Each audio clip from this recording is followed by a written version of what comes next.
부동산 공시법령의 재판서입니다.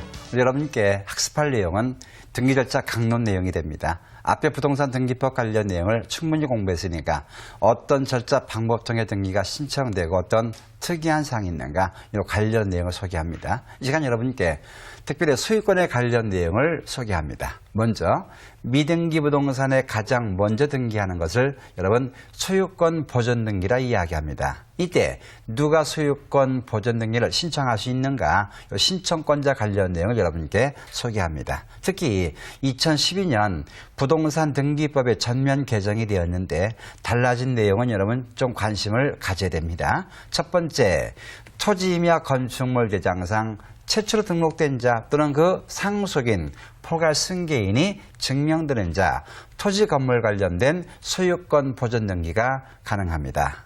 두 번째, 확정 판결기에 소유권 증명되는 자. 여러분 이것 작년까지는 판결기에 소유권 증명되는 자라고 했는데 이것은 확정 판결 말이 바뀌어버렸죠. 그 속에는 여러분 확인 판결, 이행 판결, 형성 판결이 포함되는 겁니다.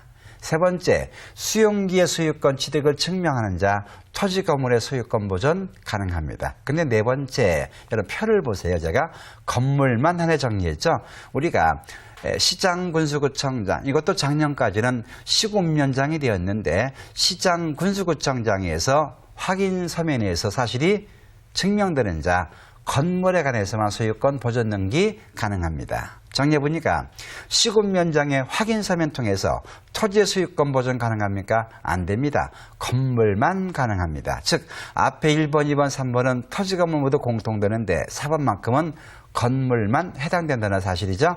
분명한 여러분 정리가 되길 바랍니다. 그러면서 두 번째 말했던 확정 판결, 판결기에 소유권 증명되는 자란 과연 판결의 상대방이 누군가? 여러분 자료 함께 보실까요?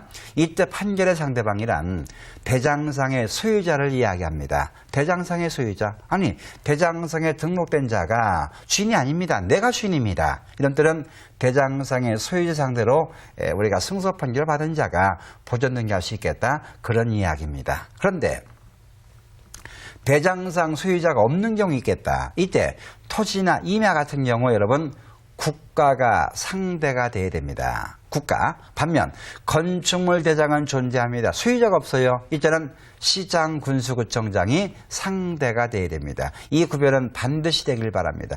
똑같이 국가라면 좋을 텐데 왜 건축물은 시장 군수구청장 의미 부여부죠? 여러분 무주의 부동산 모두 누구의 소유? 국가의 소유. 다만 여러분 건축물은 크기가 아무리 크고 면적이 넓다 할지라도 누구의 허가 받죠? 시장 군수구청장의 허가를 받습니다. 따라서 토지 같은 경우는 국가 상대, 건축물은 시장 군수구청장이 여러분 상대가 대적이 있는 겁니다. 따라서 우리가 소유권 보존 등기의 말소를 명한 판결, 이행 판결을 이야기합니다.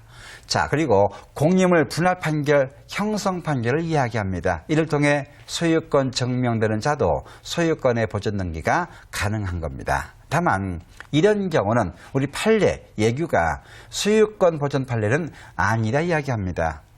건물에 관해서 국가 상대 확인 판결. 여러분 건물은 누가 상대되겠죠? 시장 군수구청장 또는 건물에 관해서 건축허가 명의인 또는 건축 상대 확인 판결도 역시 해당 판결이 아니란 이야기죠. 건물은 여러분 누구 상대? 국가가 상대되고 있다는 사실입니다. 이 점이 여러분 분명히 정리가 되길 바랍니다.